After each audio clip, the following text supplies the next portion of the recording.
Mic check 1 2. I'm gonna try to make this video as fast as possible. Please, whatever you do not get your loose NES carts graded. You might be wondering why, Y2K.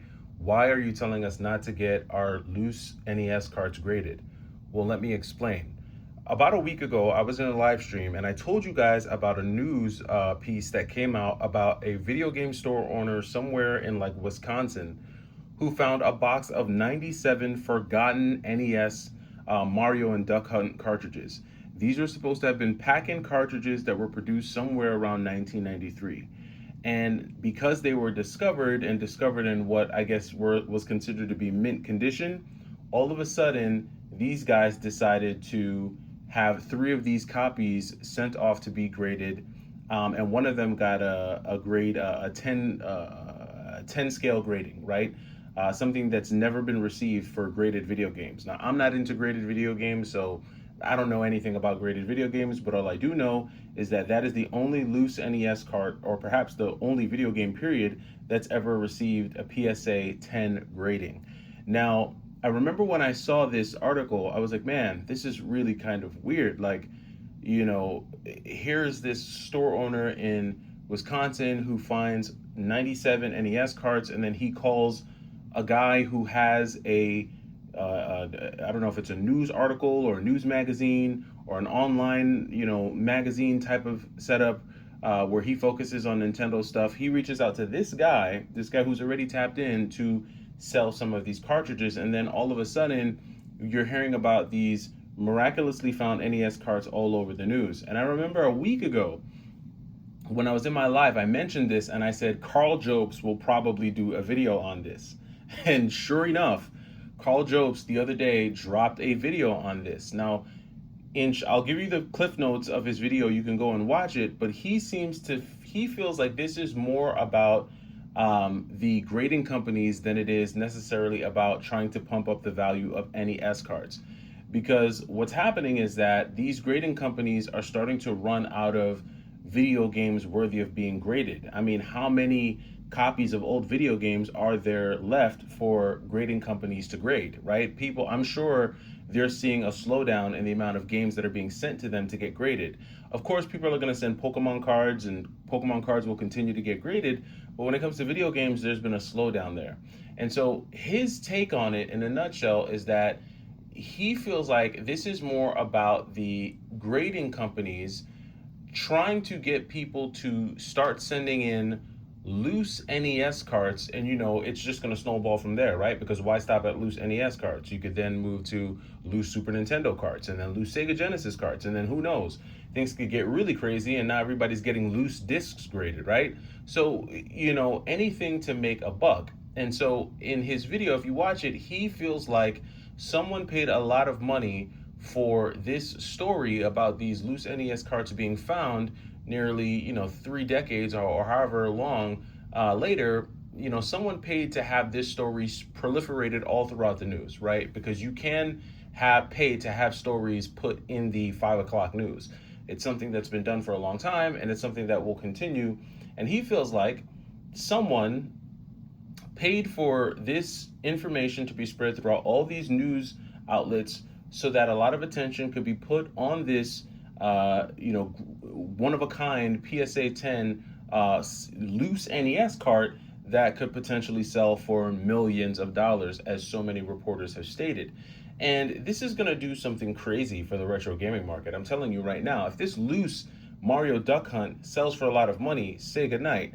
Now everyone is going to be looking at all of their loose cartridges as this new gold mine that they need to rush to send their loose carts in.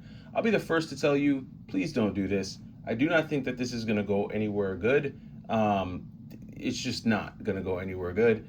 And I'm really interested to see what happens with that PSA 10. I'm really curious to see how much it sells for, because what happens next, the next chapter of this retro gaming frenzy that's been going on since 2020, what happens next will really be determined by how much that cartridge sells for. All that being said, I want to shift gears and kind of talk really quickly about some of these pickups that I got, because I have been making a lot of trades. It's the middle of the week, and I'm going to share these with you now. So first game that came in, I finally got Pokemon Red back in the sheepfold. Not the best looking copy, but it is a copy of Pokemon Red. Glad to have it back. Added that to the collection.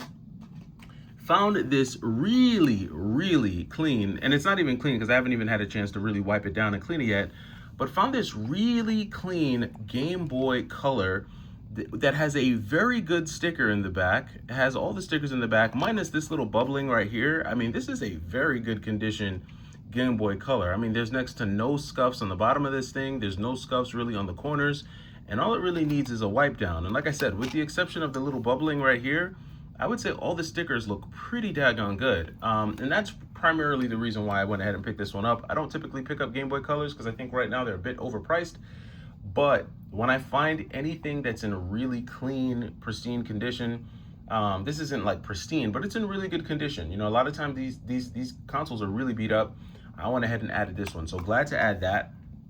Sticking with the handhelds, added this copy of Ed, Edd n Eddy. Finally, this has been on my wish list ever since this game was going for like 120 bucks a few years ago. Thankfully, it's come down in price. I think today it's roughly between 75 and 80 bucks is what a complete in-box copy of Ed, Edd n Eddy goes for.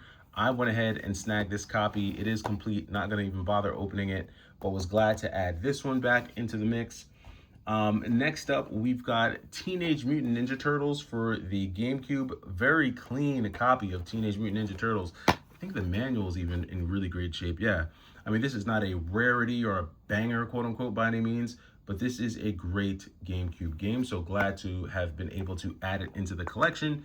And then last but not least, we have this pickup here, Spawn Armageddon. This is actually a very fun action adventure game that allows you to utilize a lot of Spawn's different weapons, from his necroplasma. Is that what it's called? Necroplasmic? I don't know what it is. You got the chains. You can, you've got his guns, his weapons. Obviously, you've got melee items that you can use. I think the grappling aspect of this game is kind of weird because you can only really use it in certain parts of the game. Like there's like a section in the first level, I think, where you're going from like rooftop to rooftop, which is where you kind of have to use it. This was a fun game for me when I had it before, and so I'm glad to add it back into the collection. There are a lot of like low dollar, really good, in my opinion, PlayStation 2 games that I really want to get back. Games like Neo Contra, Shattered Soldier, Rogue Galaxy, Evergrace. There's just so many of those like $15 to like $25 games on the PlayStation 2 that are a ton of fun that I want to add back into the sheepfold. All that being said, these are the pickups for this week. We'll see what the weekend brings. I have something that I'm working on. I'm working on a trade that could be a major deal for me. And I'll share that with you guys as the weekend approaches. But until then, let me know what you guys think about this weird NES fiasco that's upon us, and I'll catch you in the next one. It's the Y2K Collector. Take it easy.